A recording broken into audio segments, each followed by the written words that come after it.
Hello everyone, welcome back to our channel exam fuel. आज हम अंग्रेजी की कक्षा पढ़ने वाले हैं। अंग्रेजी की कक्षा में आज हम कौन सा टॉपिक लेकर आए हैं? आज हम लेकर आए हैं आर्टिकल, क्योंकि सबसे ज्यादा मिस्टेक आप करते ही आर्टिकल्स में है। आपको मालूम है आर्टिकल्स केवल 3 ही होते हैं, फिर भी उनको इस्तेमाल करने में इतनी कंफ्यूजन आती है। तो ऐसे फैक्ट्स जो आपको कहीं नहीं मिलने वाले हैं, तो रूल्स को फॉलो करें, रूल्स के नोट्स बनाएं, अगर चाहे तो स्क्रीनशॉट लें और वीडियो को लाइक करें। तो स्टार्ट करते हैं अपनी आर्टिकल्स की वीडियो को। आर्टिकल्स को बांटा जाए अगर, तो आप ये देखेंगे ये 2 तरीके के होते हैं। एक होता है इनडेफिनिट और एक होता है डेफिनिट। जैसा कि इनका नाम इंडिकेट कर रहा है, इनडेफिनिट यानी कि ये नाउन की सेंस को क्या बना देगा? अनिश्चित बना देगा, जो कि फिक्स नहीं होगी, सर्टेन नहीं होगी। डेफिनिट यानी निश्चित रूप। जब आपको पता है कि किसी चीज की सर्टेनिटी है, किसी नाउन की सर्टेनिटी है, ये तो होगा ही, ये तो वहां पे रखा ही है, तो हम किस शब्द का इस्तेमाल करते हैं? द का, जिसे हम दी भी बोलते हैं। ठीक है, तो ए, एन और दी ये हमारे 3 आर्टिकल्स हैं। इनको कैसे यूज करना है, इनके रूल्स क्या क्या है, कहां पर क्या यूज, किस चीज का या किस आर्टिकल का इस्तेमाल करते हैं, ये रूल्स हम आपको बताने वाले हैं। तो चलिए शुरू करते हैं वेरी बेसिक्स के साथ। तो आप रूल नंबर 1 देख रहे हैं। रूल नंबर 1 क्या कहता है? In the sense of each, every और पर, यानी कि जैसे हम बोलते हैं ना per day, each and every student. तो देखिए इसका example, she studies for 4 hour a day. अब आप बोलोगे ना तो इसमें ईच है, ना इसमें एवरी है, ना ही पर है, तो ये क्या बता रहा है? आप ये देखिए, वो बोल रही है कि शी स्टडीज, वो पढ़ती है फॉर 4 आवर अ डे। वो एक दिन के बजाय एक दिन में 4 घंटे पढ़ती है, मतलब वो जो आपके दिन चल रहे हैं उनमें से 4 घंटे जरूर पढ़ती है। तो वो किसकी बात कर रही है? हर एक दिन की बात कर रही है। एवरी डे वो 4 घंटे पढ़ती है। ठीक है, तो यहां पर क्या आ गया? दिख नहीं रहा शब्द, लेकिन उसकी सेंस छिपी हुई है। तो ऐसे ही सेंटेंसेस हैं जिसको आप अच्छे से आर्टिकल्स को पुटअप करना भूल जाते हैं या फिर याद नहीं रहता है समय पर। तो देखिए, आप इन रूल्स को बहुत अच्छे से दिमाग में बिठा लीजिए, आपके आर्टिकल्स कभी गलत नहीं होने वाले हैं। क्योंकि आप जानते हैं कि आपके एस्टेट के भी अभी आपने फॉर्म फिल करे हैं, आज उसकी लास्ट डेट है, और साथ ही साथ इसकी एग्जाम जनवरी की डेट दे रखी है आपको। तो जितने भी टेट्स एग्जाम है या CHSL एग्जाम है, इन सभी में क्या आता है? आपकी इंग्लिश जरूर आती है। तो इस पर जरूर ध्यान दीजिए, आर्टिकल उसका मेन कंपोनेंट है। रूल 2 की बात करें तो रूल 2 आप देख पा रहे हैं, मैंने 5 यहाँ पर वो अल्फाबेट्स लिखे हैं, AEIOU। ये क्या है AEIOU? ये होते हैं वॉवल्स। हमारे पास 5 वॉवल्स हैं। तो देखिए, vowels and is used with the word starting with vowel। अब क्या होगा अगर कोई शब्द या जैसे हम नाउन की बात कर रहे हैं वो वॉवल से शुरू हो रहा है, यानी AEIOU से शुरू हो रहा है, तो हम कौन से आर्टिकल का इस्तेमाल करेंगे? हम इनडेफिनेट आर्टिकल एन का इस्तेमाल करेंगे। मैं आपको ये जितने भी रूल बता रही हूँ ना, रूल 1 to 6, ये सारे इनडेफिनेट के लिए है, यानी कि ए और एन के लिए। द के अभी मैंने नहीं बताए हैं, पहले आप केवल ए और एन के समझिए। ठीक है, तो आप देखिए, umbrella, an umbrella is captive, एक छाता है वहां रखा हुआ है। अब एन क्यों लगाया? क्योंकि यहाँ पर क्या आ गया? यू आ गया, अम्ब्रेला। देखिए यहाँ पर मैंने यू मेंशन किया हुआ है लास्ट में। दूसरा है an honest and hard working person. अब क्वेश्चन मार्क देखो, ऑनेस्ट, ऑनेस्ट का ये एच होता है साइलेंट। अगर आपको एच साइलेंट नहीं पता, या आपको ये पता है प्रोनाउंसिएशन है, आप देख नहीं पाते, अचानक से आपके दिमाग में आता है कि ये तो एच लिखा हुआ है, तो आप इसकी साउंड को देखेंगे। ये बताने का पर्पस क्या है कि अगर आपको साउंड कॉन्सोनेंट की नहीं वॉवल की आ रही है, तो भी एन का प्रयोग होता है। And honest and hard working person. अब देखो एच तो यहाँ पर भी है, लेकिन यहाँ पर वॉवल से पहले नहीं आया, इसलिए साइलेंट नहीं हुआ, तो वो कैसा है? हार्ड वर्किंग, एच से डिनोट होना है। जबकि ऑनेस्ट हो गया, जैसे ऑनर हो गया, तो ऐसे में आप वॉवल्स के साउंड को भी सुनेंगे। साउंड ही है जो रिप्रेजेंट करेगी कि आपको एन का इस्तेमाल करना है। ठीक है, तो वॉवल्स के लिए आप साउंड भी देखेंगे। आते हैं रूल नंबर 3 पे। रूल नंबर 3 है before a common noun in singular to suggest the sense of one. देखिए किस पे मैंने गोला लगाया है? अगर आपको ये सजेस्ट कर रहा है कि सेंस ऑफ वन, एक की बात हो रही है, लेकिन कहाँ यूज होगा? Before a common noun. Common noun यानी कि साधारण रूप में इस्तेमाल होने वाले कुछ ऐसे शब्द, जैसे कि आप नाउन जानते हैं। अगर आप नाउन के बारे में नहीं जानते या कुछ ऐसे क्वेरीज हैं, तो मैं आपको डिस्क्रिप्शन बॉक्स में उसका लिंक शेयर कर दूंगी, जरूर देखिएगा नाउन वाली वीडियो। तो क्या है, देखिए सिंगुलर के पहले होगा ये, ठीक है, कॉमन नाउन से पहले होगा, बिफोर होगा, और किसकी सेंस देगा? आपको एक की सेंस देगा, सेंस ऑफ वन। तो देखते हैं एग्जांपल के साथ।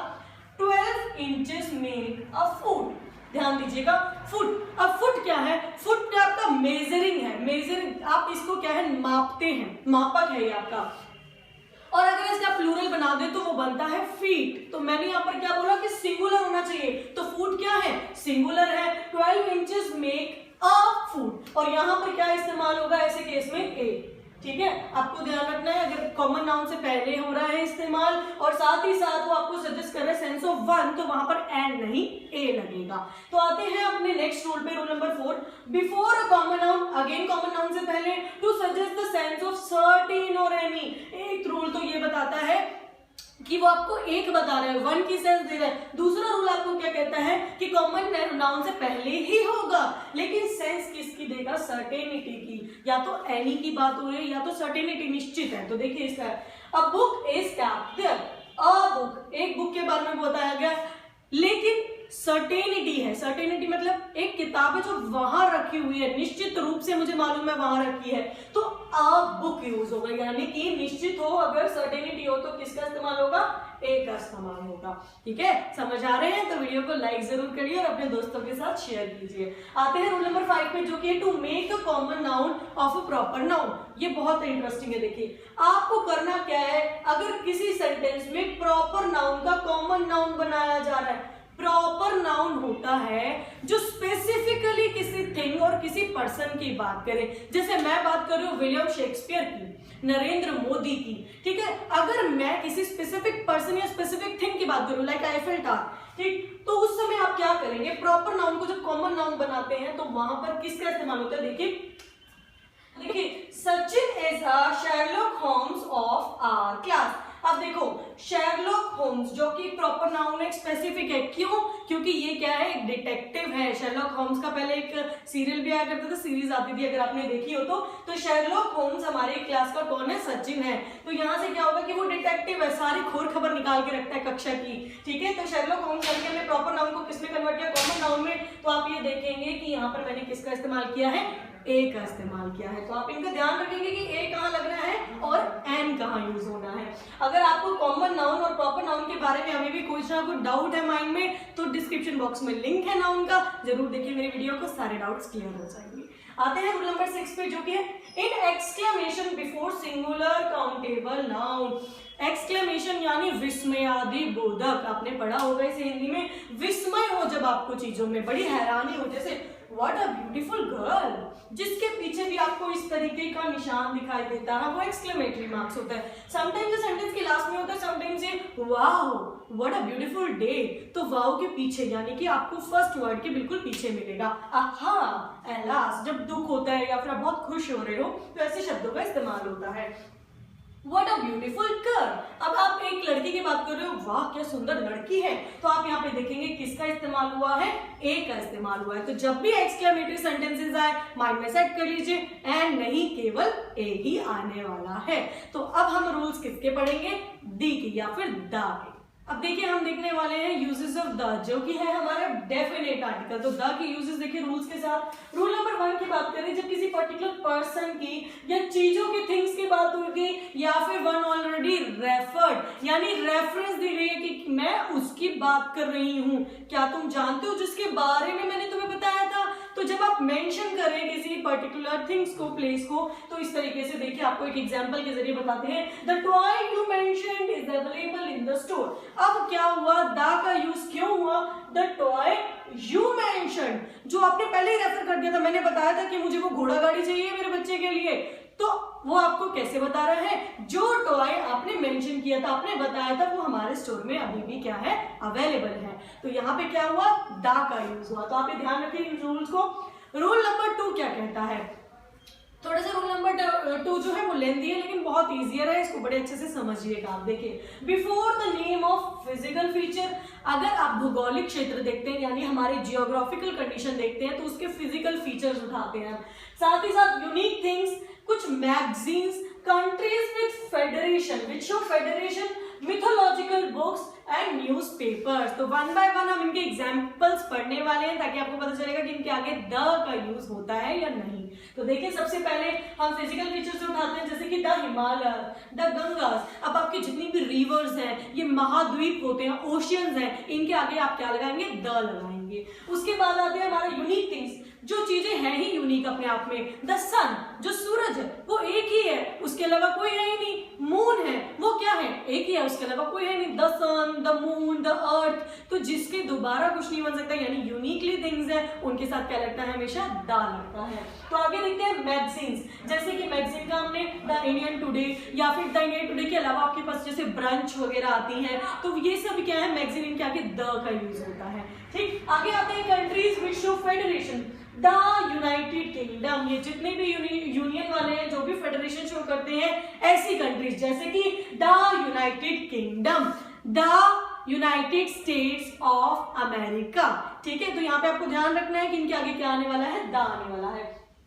अब बात हो रही है मिथोलॉजिकल बुक्स, जो हमारे रिलीजियस, जो धार्मिक किताबें होती है मिथोलॉजिकल, जैसे कि द गीता, द बाइबल। ठीक है, तो इनके आगे क्या लगाया जाता है, द का यूज होता है। नेक्स्ट देखते हैं हम, जो कि हमारा न्यूज़पेपर। तो न्यूज़पेपर कोई भी आप देखोगे उठा के, द टाइम्स ऑफ इंडिया या द हिंदू, तो इन सभी के आगे क्या मिलेगा, आपको द मिलेगा। तो है ना बहुत ज्यादा इजियर। आगे आते हैं रूल नंबर 3 पे, जो कि है बिफोर सुपरलेटिव्स। अब सुपरलेटिव्स आपको क्या रिप्रेजेंट कर रहा है, होती तो ये भी कंपैरिजन ही है, लेकिन इसमें क्या होता है, आप सुपीरियरिटी शो करते हैं, यानी आपसे ऊपर कुछ नहीं। आप क्या कर रहे हैं, एक पर्सन को कंपेयर कर रहे हैं बाकी सभी से, कि नहीं एक या दो से नहीं, बाकी सभी से। तो देखिए, आई एम द स्ट्रॉन्गेस्ट, बाकी वर्ड छोड़ो साइड में, मैं सबसे ज्यादा मजबूत हूं, आई एम द स्ट्रॉन्गेस्ट। ठीक है, तो जब आप थर्ड फॉर्म यूज करते हैं ना, बिल्कुल जब आपकी डिग्री ऑफ कंपैरिजन आती है, तो वहां पर क्या होता है, वो क्या कहलाता है, सुपरलेटिव्स। तो यहाँ पर किसका यूज, द का यूज। रूल नंबर 4 हमें कहता है as an adverb with the comparison. अब कंपैरेटिवली आप क्या करें, कंपैरिजन करें, लेकिन कैसे, एज एन एडवर्ब, जैसे कि द मोर, जितना ज्यादा, द बेटर, कितना अच्छा। ठीक है, तो इन सभी के साथ क्या आता है, द का यूज होता है। Rule number 5, before nationality, community and caste. जब आपको किसी के क्या है, राष्ट्रीयता, नेशनलिटी की बात करें, आप कम्युनिटी की बात करें, या फिर उसकी कास्ट की बात करें, तो किसका शब्द का इस्तेमाल होगा, आपके द का। तो देखिए, the Australians, the Indians, the Hindus. तो चलिए आगे देखते हैं कुछ और बचे हुए रूल्स के साथ। सबसे पहले है रूल नंबर 6, जो कि है बिफोर एनी हिस्टोरिक इवेंट, यानी हमारे इतिहास में हो चुके कुछ भी इवेंट्स हैं, उनके आगे हमेशा द लगता है। जैसे कि लड़ाइयां, आप युद्ध ले लीजिए, जैसे कि द फ्रेंच रेवोल्यूशन। इसी तरीके से मैंने कुछ एग्जांपल दिए, जैसे कि the battle of Plassey, Plassey का जो युद्ध हुआ था। आप बैटल ऑफ पानीपत भी देखेंगे, उसके आगे भी द लगा होता है। द क्विट इंडिया मूवमेंट, यानी कि भारत छोड़ो आंदोलन हुआ, उसके आगे भी क्या मिलेगा आपको, द। यानी कि जितने हिस्टोरिक मूवमेंट, सभी के आगे क्या मिलेगा आपको, द। आगे देखिए rule number 7, before an adjective when it represent a class of a person. ध्यान दीजिएगा, शब्दों पे ध्यान देना है, जोर देना है। अगर किसी पर्सन की क्लास को आपको दिखाया गया है, सेंस दी गई है, तो वहां पर क्या है, एडजेक्टिव से पहले हमेशा द मिलेगा। For example, old should be respected by the young. Classes बांट दी, यंग वाले में कौन आएंगे, जो बेयर्स के जवान है, और जो बूढ़े वाले हैं वो किसमें जाएंगे, ओल्ड। उनको रिस्पेक्ट देनी चाहिए। तो देखिए, old should be respected by the young. तो जब क्लास ऑफ अ पर्सन आ जाए, तो एडजेक्टिव के आगे क्या आएगा, हमेशा द आएगा, क्योंकि एडजेक्टिव यहाँ पे क्या है, जवान।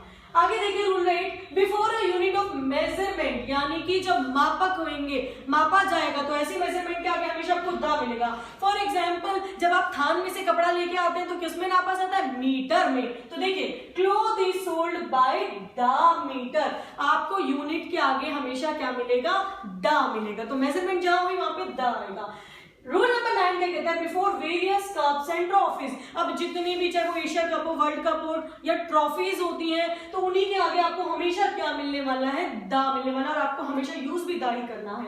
Sri Lanka has won the Asia cup, ठीक है, द वर्ल्ड कप। सभी ट्रॉफीज, सभी कप से आगे द लगाएंगे। आगे देखिए rule number 10, before the adjective same and whole. अब देखिए, before the adjective same and whole, यानी कि जहां पे भी आपको एडजेक्टिव सेम या होल मिलेगा, सेम मतलब वही, सेम एज इट इज, और होल मतलब पूरा, पूरा का पूरा, तो ऐसे एडजेक्टिव के आगे हमेशा द यूज होगा। देखिए किस तरीके से, he is the same person that that I saw yesterday. Adjective पे जोर दीजिए, क्या है? सेम, और उसके आगे क्या लगेगा? द, यानी ये वही व्यक्ति है जिसको मैंने उस दिन वहां देखा था, ठीक है, जिसको मैंने कल देखा था, तो सेम के आगे हमेशा द।